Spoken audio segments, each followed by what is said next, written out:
Bom dia a todos. Sejam todos aqui presentes, nos acompanhando aqui presencialmente ou de suas casas. Nós do Culto Pedro desejamos boas-vindas a todos que se fizeram aqui. Para iniciar nossa reunião, nós leremos o capítulo 115 do livro Caminho, Verdade e Vida, através de Chico. Hoje, através do capítulo As Cartas do Cristo. Porque já é manifesto que sois a carta do Cristo, ministrada por nós e escrita não com tinta, mas com o Espírito de Deus, vivo, não em tábuas de pedra, mas nas tábuas de carne do coração.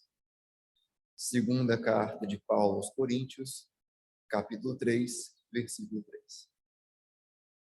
É singular que um mestre não haja legado ao mundo um compêndio de princípios escritos pelas próprias mãos. As figuras notáveis da Terra sempre assinalam sua passagem no planeta, endereçando à posteridade a sua mensagem de sabedoria e amor, seja em tábuas de pedra, seja em documentos envelhecidos. Com Jesus, porém, o processo não foi o mesmo.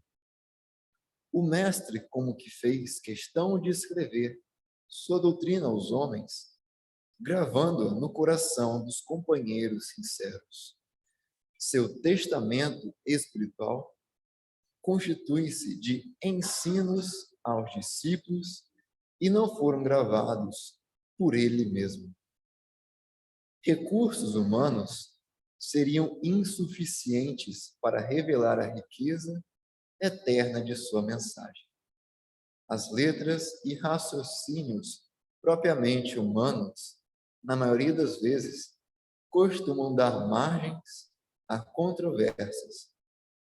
Em vista disso, Jesus gravou seus ensinamentos nos corações que rodeavam, e até hoje os aprendizes que se lhe conservam fiéis são as suas cartas divinas dirigidas à humanidade.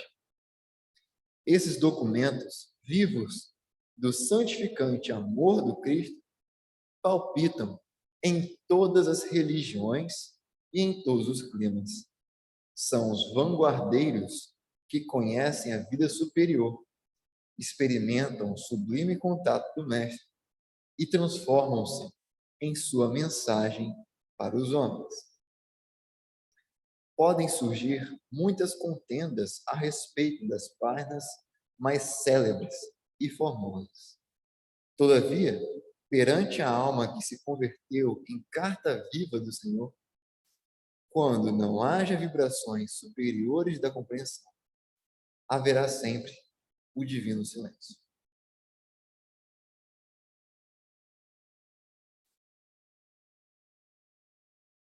Gostaria de pedir agora que todos pudessem fechar seus olhos para o nosso momento de prece inicial e abertura de nossa palestra. Agradecemos, Senhor, a oportunidade de estarmos aqui presentes. Não só nós, encarnados aqui presencialmente, ou os que se encontram no conforto de sua casa, mas também aos espíritos amigos que aqui estão conosco, fazendo parte dessa tarefa, sendo que nós somos apenas meros voluntários. Agradecer aos espíritos que coordenam e organizam esse trabalho, e a esses mesmos que também permitem que os espíritos aqui internados, que estão em tarefa de reequilíbrio, possam também encontrar a paz que tanto precisam, o esclarecimento, a palavra libertadora. Que possamos, Senhor, dar por iniciado nossa palestra nesse domingo, nesse novo início de semana. E que, acima de tudo, Senhor, seja feita apenas a sua vontade. Convido, então, nosso companheiro Liette para dar início à sua palestra.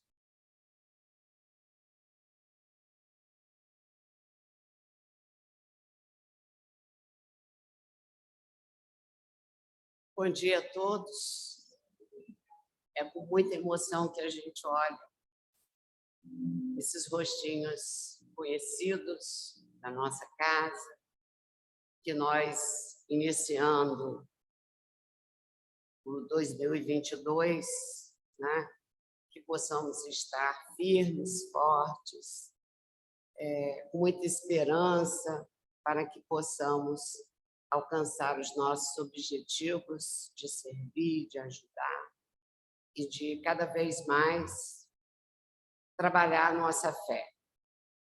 O tema que foi escolhido para o mês de março foi muito interessante, é muito interessante, porque é a oportunidade que nós estamos aqui de refletir sobre esse novo ano e as oportunidades que estamos recebendo, mais uma vez, do Pai Maior, de estarmos aqui nessa casa, trabalhando a nossa fé e, acima de tudo, nos comprometendo, né, com tudo o que é proposto para nós, com o objetivo de crescimento, de progresso, de elevação, que nos faz cada vez mais seguir adiante.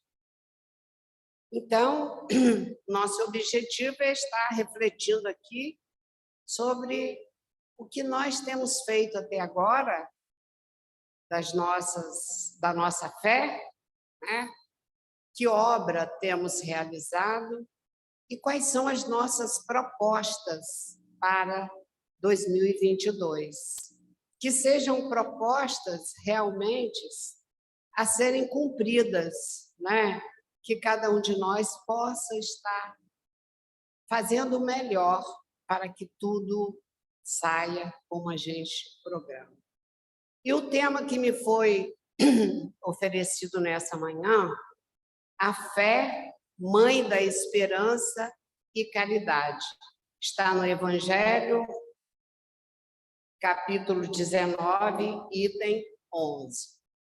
Antes de começar, eu vou ler para vocês uma história, vou contar para vocês uma história que será desenvolvida ao longo da nossa palestra.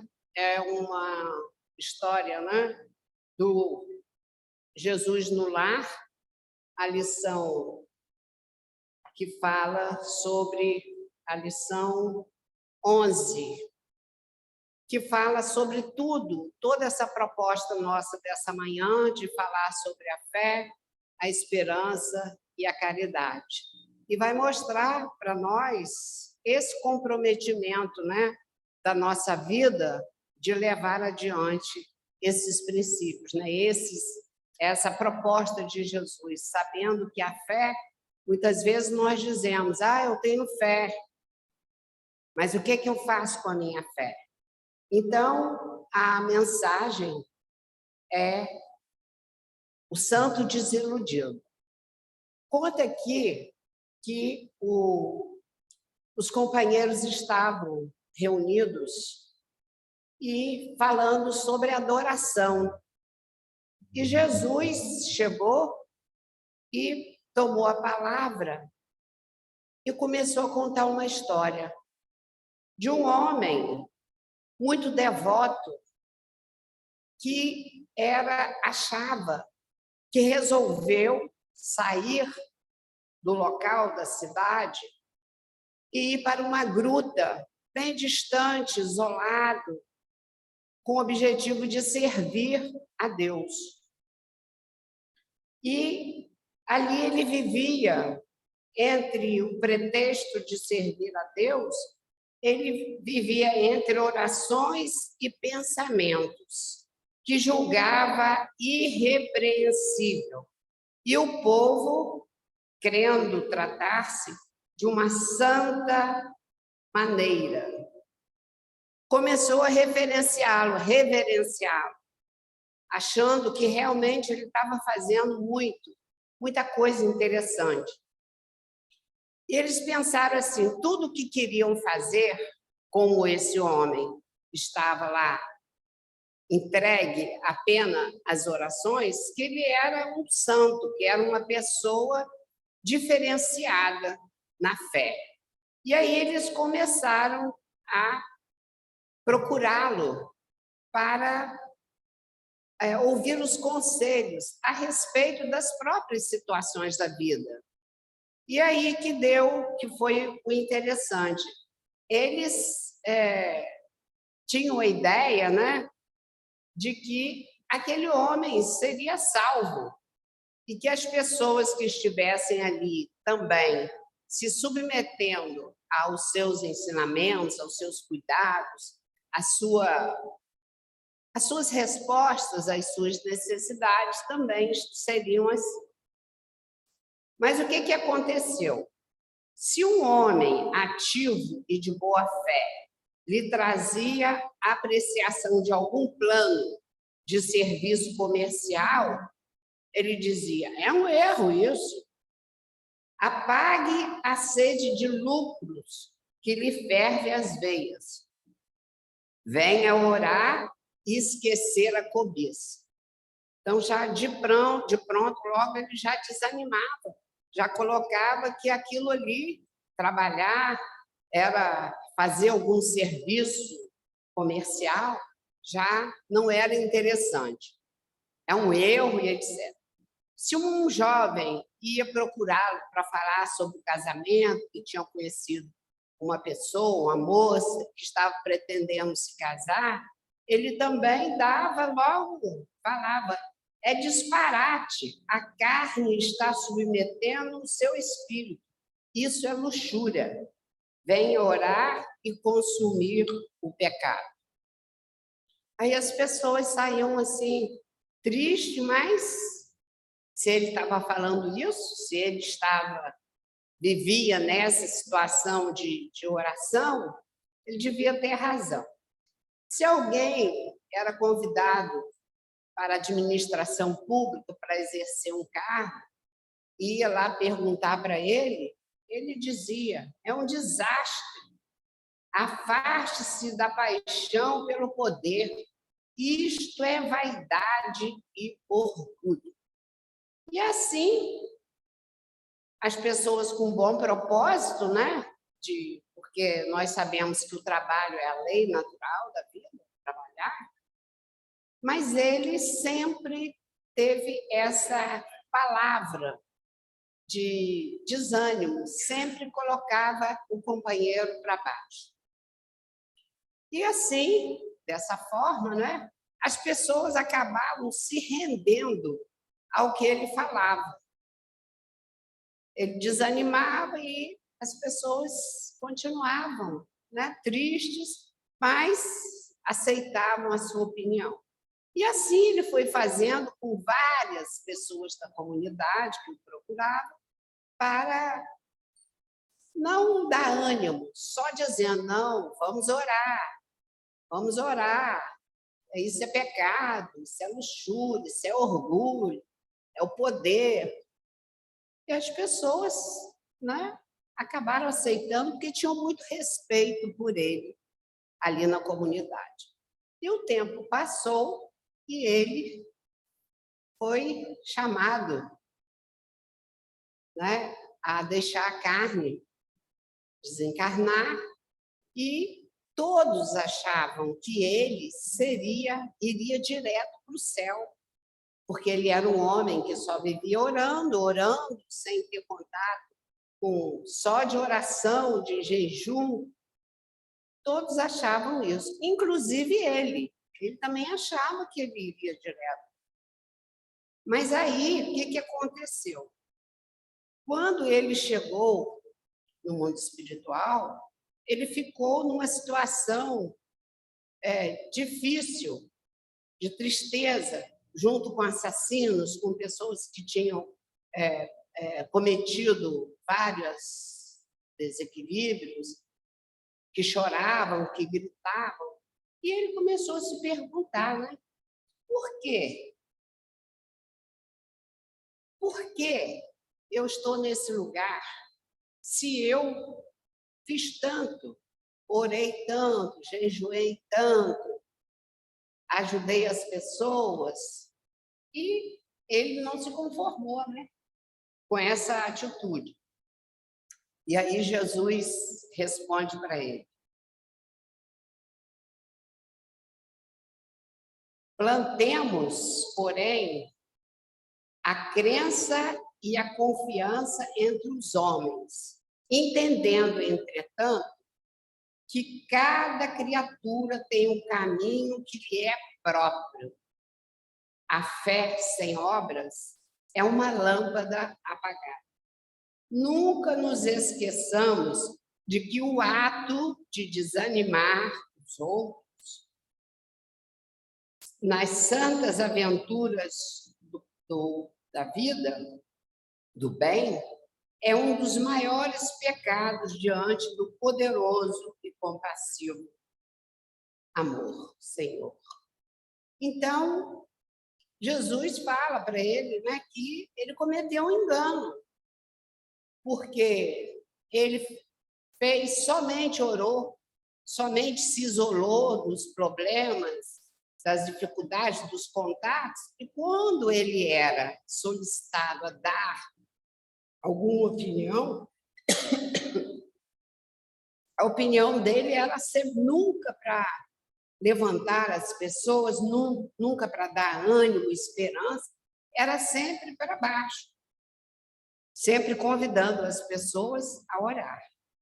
E aí, né, Jesus fala que orar é muito bom, que a fé é muito bom, é a base, é a mãe das outras virtudes, mas que nós precisamos, além da fé, nós precisamos ter esperança e, como consequência dessa fé, exercitarmos a caridade. Então, foi uma lição que as pessoas que estavam naquele local, ouvindo Jesus falar, ficaram pensativos, exatamente porque todo mundo tem a ideia, né? Que rezar, ter fé, separar, estar ali, que é o melhor. Mas nós perdemos a oportunidade da obra, do trabalho, que é uma lei da vida e que é mostrado para nós o quanto o trabalho é importante. Muitas vezes, quando a gente fala de caridade, as pessoas falam: ah, mas eu não tenho condição de fazer a caridade, de doar isso, doar aquilo. Mas quanto nós podemos fazer sem nenhuma condição financeira? Quanto nós podemos fazer de nós, doar de nós? E a vida, cada dia mais, tem nos mostrado essa necessidade de sairmos de nós mesmos para ajudar o próximo. Nós estamos vendo aí, né, situações difíceis no mundo, a guerra, a situação lá de Petrópolis, onde tantas pessoas se uniram para fazer o bem, para ajudar, né? E muitas vezes a gente acha que nós não podemos fazer, mas juntos nós somos muito fortes. Basta termos essa vontade e esse conhecimento, né? Basta a gente saber que a caridade não é só material, que a caridade ela tem essa outra parte que é de grande importância. Então, gente, esse senhor, ele matava a esperança, o otimismo de todos aqueles que o procuravam. Porque ele tinha uma fé cega, né? Ele pensava que só orar, né, era importante. E hoje nós sabemos que a fé precisa ser raciocinada, precisa ser ativa, precisa ter obras. E quando nós começamos, né, a estudar, a frequentar a casa ou qualquer outra religião, nós vamos entendendo que o que vai diferenciar vai ser a nossa postura. O que nós podemos fazer com tudo aquilo que estamos recebendo. Então, muitas vezes, nós estamos estudando muito, falando muito sobre a fé, sobre esperança, sobre tanta coisa, e ficarmos no ócio, na ociosidade, só esperando que os outros façam. Mas não resta dúvida que, na prática, né, nos momentos em que nós somos envolvidos pela dor, pela dificuldade, pelos desafios da vida, que têm sido muitos para todos nós, indistintamente, todos nós estamos passando por momentos de dificuldades, seja na doença, seja no financeiro, na perda de companheiros, perda de bens materiais, todos nós estamos passando por isso.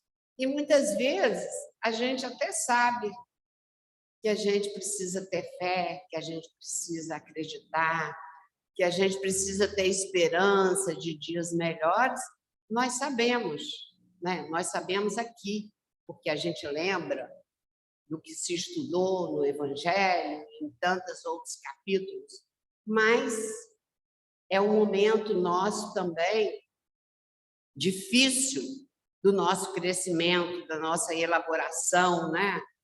Dos nossos, de vencermos as nossas mazelas, tantas situações que têm nos envolvido. Então, esse companheiro acabou, né, perdendo a oportunidade de, naquele momento, estar realmente fora ali do convívio com as pessoas, mas também não fazendo com que as pessoas, que as suas palavras, desanimassem os outros. Então, ele perdeu a oportunidade do otimismo, de segurar, de dar uma palavra de ânimo para aquelas pessoas. E ele perguntava muito: por que eu fiz tanto? Por que isso aconteceu comigo? Se eu fiz tanto, se eu jejuei, tive Deus comigo o tempo inteiro. E, no final, a gente sabe que a luz da esperança nunca pode ser apagada nas mentes e nos corações humanos. O homem vive de esperança. Triste de nós se nós não tivéssemos esperança. Que chegou a noite, mas que amanhã o sol vai brilhar.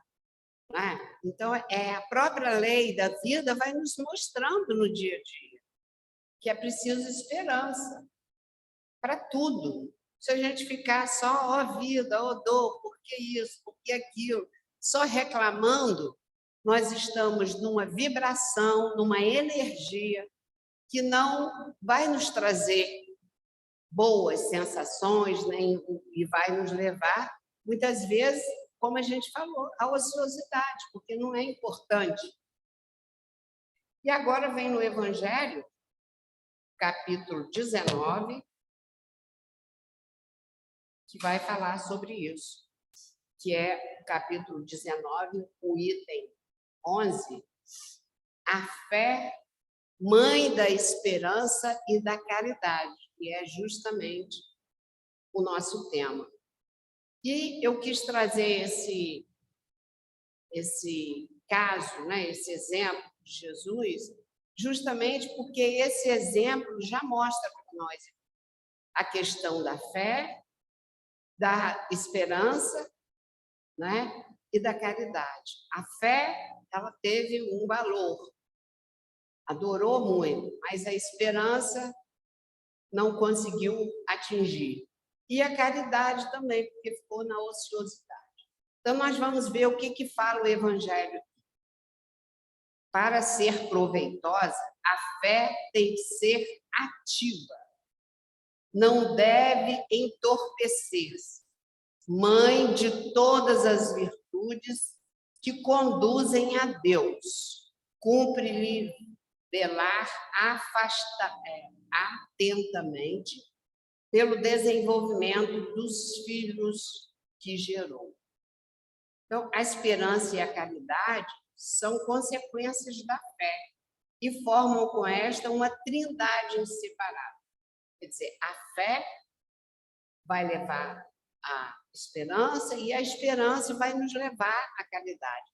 É um triângulo, né? É como se um caminho que nós precisamos, né, ir entendendo isso. Que só a fé, sem essas outras coisas, ela é morta, como diz. Inspiração divina, a fé desperta todos os instintos nobres que encaminham o homem para o bem. É a base da regeneração. Então, por isso que a fé é a mãe. É mãe de todas essas virtudes, porque ela vai desenvolvendo, vai desencadeando outras virtudes, né, para que seja ativa, né, para que chegue até a caridade, até a ação. Preciso é, pois, que esta base seja forte e durável, porquanto, se a mais ligeira dúvida a abalar, que será do edifício que sobre ela construirdes. Então, se alguma coisa abalar a nossa fé, nós teremos prejuízos. A gente, no caso, a fé sem obra, como foi o caso dele. Ele não acreditava nisso. Então, foi uma fé sem obra. E o seu edifício, né, poderia ser muito valioso, com muitas oportunidades, acabou se perdendo. Mostra também, pregai pelo exemplo de vossa fé, para entenderdes os homens. Pregai pelo exemplo das vossas obras, para lhes demonstrardes o merecimento da fé. Pregai pela vossa esperança firme, para lhes dardes a ver a confiança que fortifica e põe a criatura em condições de enfrentar todas as vicissitudes da vida. Então, tem uma ligação muito grande, né, com a confiança, com essa fé que realmente ela é bem elaborada, chegando até as obras. Tende, pois, a fé com que ela contém de belo e de bom, com a sua pureza, com a sua racionalidade. Não admitais a fé sem comprovação cega, filha da cegueira. Amai a Deus, mas sabendo por que o amais. Seguir os nossos conselhos, mas compreenderdes, no fim, que apontamos os meios que trazemos para atingir. Crede e esperai, sem desfalecimento. Nós sabemos, né, que no Evangelho, quando se fala da fé, da esperança, de tantas coisas, Jesus coloca, né? Vinde a mim, todos vós que estáis cansados e sobrecarregados, que eu vos aliviarei. Então, mostrando que a fé, ela realmente é a base de tudo isso. Mas se muitas vezes nós estamos vacilantes, estamos meio confusos com a própria situação do mundo, né, dos envolvimentos que nós temos na nossa vida, isso é momentâneo, não pode ser para sempre, porque nenhum de nós fica no equilíbrio o tempo inteiro, né? A gente sabe disso, que muitas vezes nos cobramos atitudes que, às vezes, estamos falando, mas eu já devia ter vencido isso, mas é preciso a gente se perdoar, porque muitas vezes nós falhamos, nós estamos ainda num planeta de prova e expiação, estamos a caminho do processo de iluminação, de crescimento. Então, é difícil a gente querer estar o tempo inteiro no bem, o tempo inteiro no equilíbrio. Essa é a nossa meta, mas ainda falta muito, né? E tem também o livro Palavras de Vida Eterna, a lição 5, Fé e Obras, baseado em Tiago 2,17. Fé sem obra é morta em si mesma. De que teria valido a exaltação exclusiva da fé, senão para entender a morte no mundo que o Senhor nos confiou para a glória da vitória? Né? O entendimento da fé é essa, para a gente crescer, para a gente construir algo de melhor, para usufruirmos desse bem maior após a nossa partida, para que a gente possa colher os frutos do nosso trabalho. Conhecimento nobre exige atividade nobre. Elevação espiritual é também dever de servir ao eterno Pai na pessoa dos semelhantes. Educação espiritual é também dever de servir ao eterno Pai na pessoa dos semelhantes. Não é? Jesus diz que qualquer um que servir, que derem um pão, que ajudar, é a mim também que está ajudando. Então, nós fomos trazidos aqui para isso, né? Prece e trabalho, né? Fé mais ação junto. Santuário e oficina. Ele realmente ficou solto lá, entregue só à oração, mas não trabalhou nada, a oficina foi zero. Cultura e caridade, estudar, aprender, né? Fazer parte de todo esse conhecimento que a doutrina espírita nos permite, porque são muitas obras edificantes, mas essa cultura é importante, o estudo é importante, mas a caridade tem que estar junto. Ideal e realização. Não adianta estarmos idealizando, esse ano eu vou fazer um monte de coisa. Eu vou estudar, eu vou arranjar uma tarefa para mim na casa, eu vou ajudar as pessoas, né? Porque quando a gente quer, nós encontramos várias oportunidades de ajuda. Mas, às vezes, a gente pensa assim no início do ano, né? Que é o ano que a gente começa a estabelecer as metas. Mas o tempo vai passando e a realização vai ficando para trás. Os nossos desafios do dia a dia acabam sendo maiores do que nosso objetivo, que era realizar alguma coisa diferente. Nesse sentido, Jesus é nosso exemplo indiscutível. Ele não se limitou à simples glorificação de Deus quanto à edificação dos homens. Por amor infinitamente a Deus, na tarefa que lhe foi oferecida, desceu à esfera dos homens e entregou-se à obra de amor infatigável, levantando-nos da sombra terrestre para a luz espiritual. Jesus é o maior exemplo, né? Que ele não se limitou apenas à simples glorificação de Deus. Ele saiu divulgando o evangelho, saiu pregando, né? Ele não falou só, ele pregava, ele mostrava, ele agia dessa forma mesmo, no bem, na caridade, no amor. Então, dessa forma, nesse livro Palavras de Vida Eterna, de Emmanuel, psicografado por Chico Xavier, essa lição linda, né?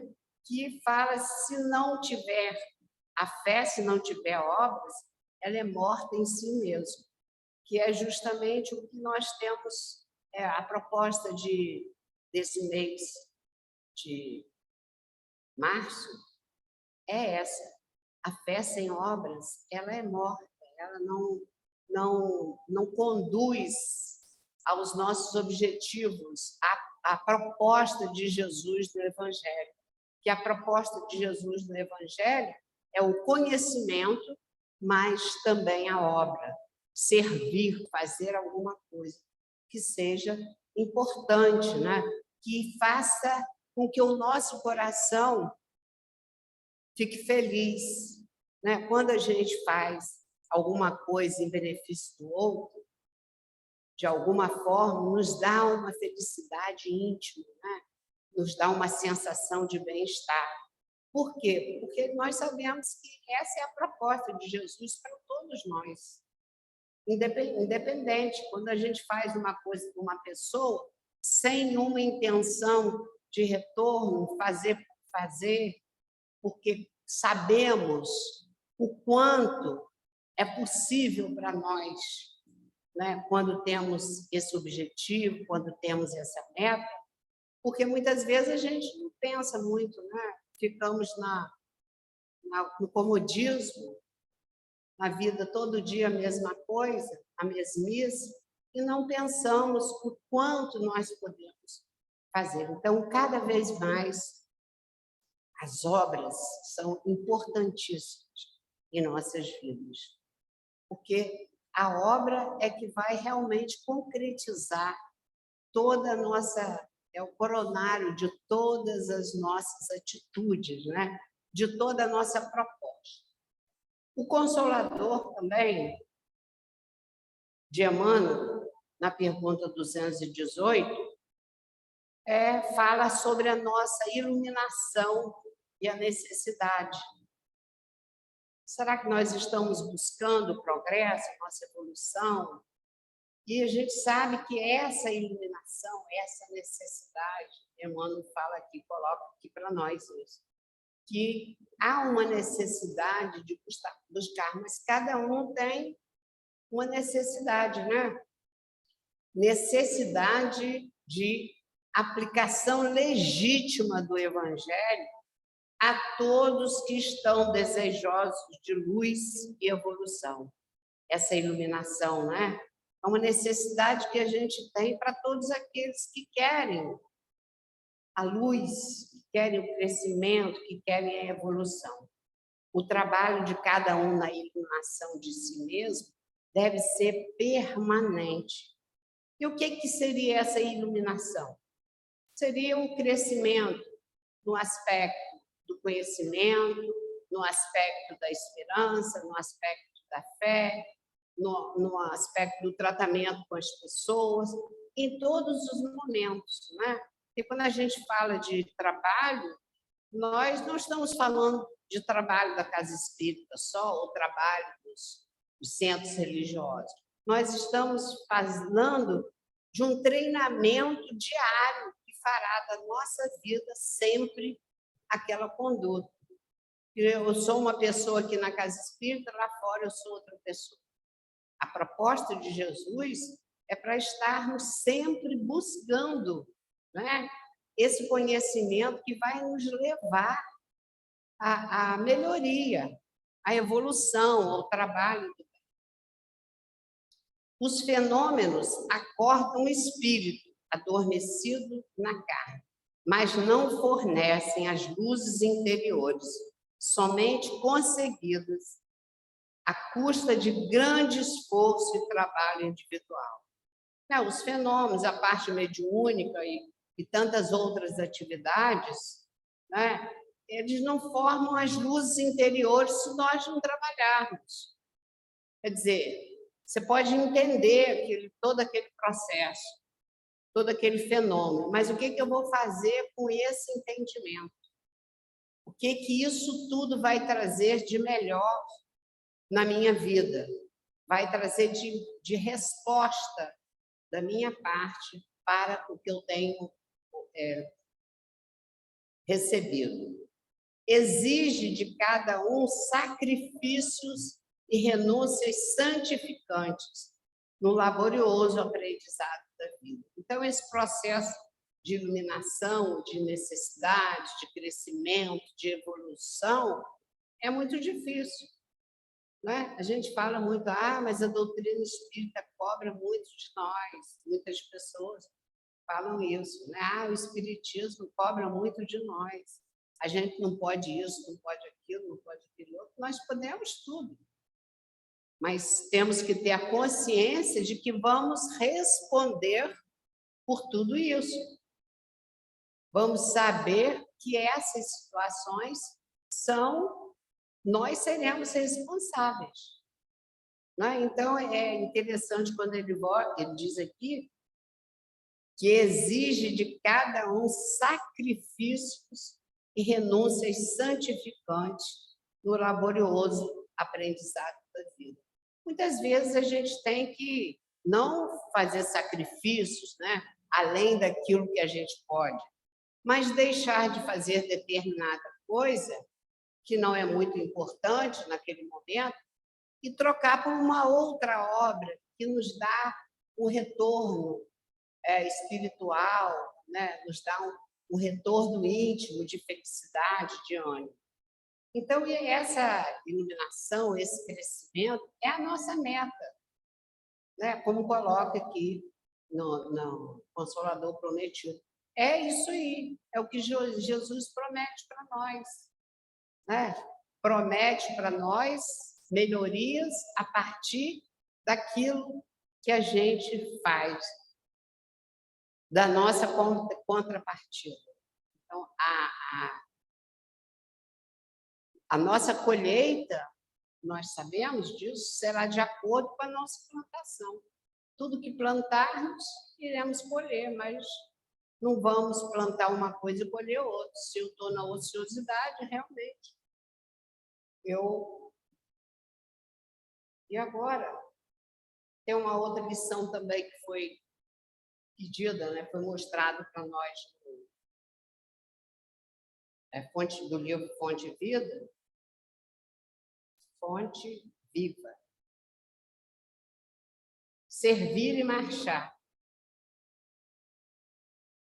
Se é difícil a produção de fruta, do fruto sadio, na lavoura comum, para que não falte o pão do corpo aos celeiros do mundo, é quase sacrificial o serviço de aquisição dos valores espirituais, que significam o alimento vivo e imperecível da alma.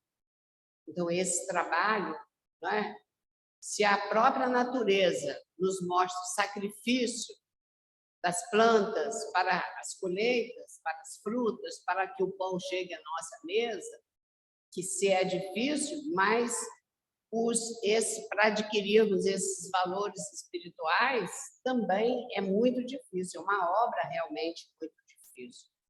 E nos diz mais, enquanto não alcançarmos a herança divina de que somos destinados, qualquer descida é sempre fácil. Enquanto a gente não estiver muito consciente das coisas que precisamos fazer para o bem, para sermos melhor, qualquer oportunidade a gente cai. Qualquer situação, por isso que a gente diz que nós temos que estar muito atentos, orai e vigiai, porque em qualquer momento de vigilância nós estamos.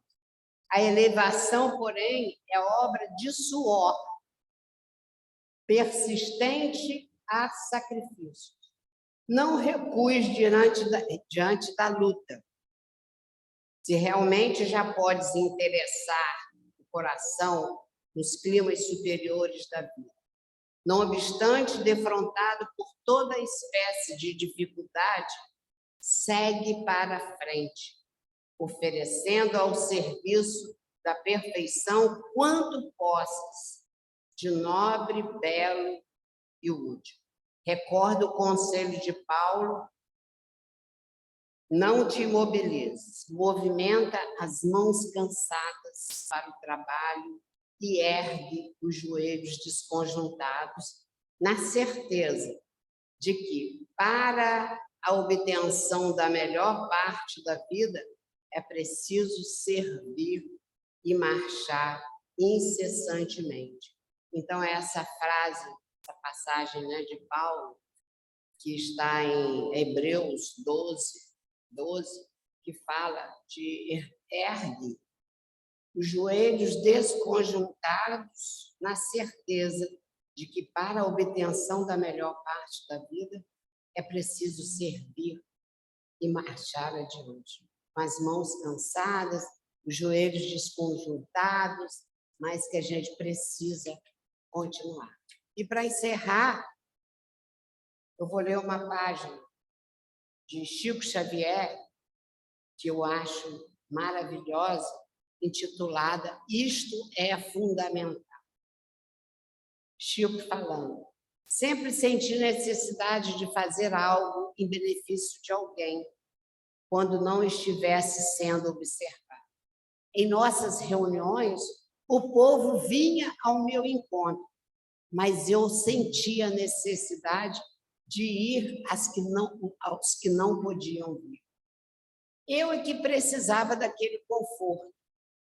Então, muitas vezes, eu buscava a sós, a periferia da cidade, no máximo acompanhada por um irmão ou por uma irmã que se dispusesse a ir comigo, sendo que, na maioria das vezes, apenas o taxista me acompanhou. O que levava era tão pouco comparado ao muito que trazia no coração. Quantas lições de paciência, coragem, esperança, de aceitação e fé. Se as pessoas deprimidas se dispusessem a uma visita periódica aos casebres, aos bairros mais afastados, evitariam o psiquiatra, o sanatório. Longe da dor dos outros, a nossa dor encontra demasiado espaço para crescer. Precisamos sentir-nos responsáveis, nem que seja por um vaso de flores ou por um pequeno cão ser alimentado por nossas mãos. Fazer o bem sem a preocupação de mostrar o que estamos fazendo. Isso é fundamental à nossa paz e à nossa autoestima espiritual. O centro espírita era o meu dever. A periferia era a minha bênção. Que Jesus nos abençoe e que possamos, nessa manhã, buscar em nossas mentes mesmo as propostas que trazemos para as nossas obras nesse ano. Muita paz.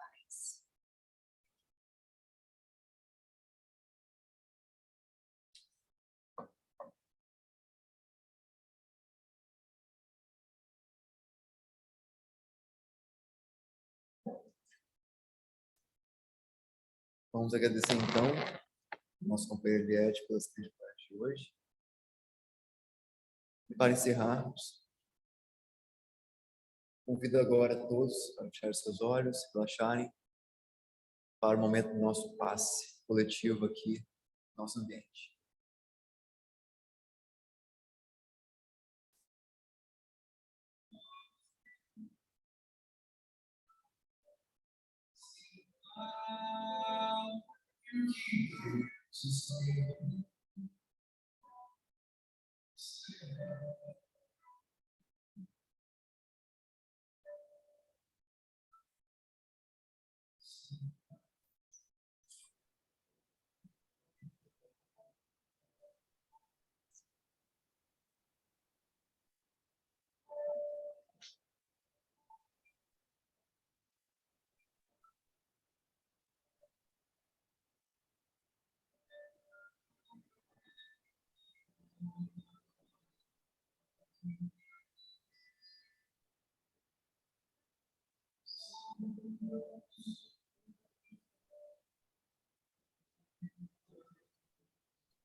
E é ainda nessa sintonia que vamos agradecer mais uma vez a oportunidade de estarmos aqui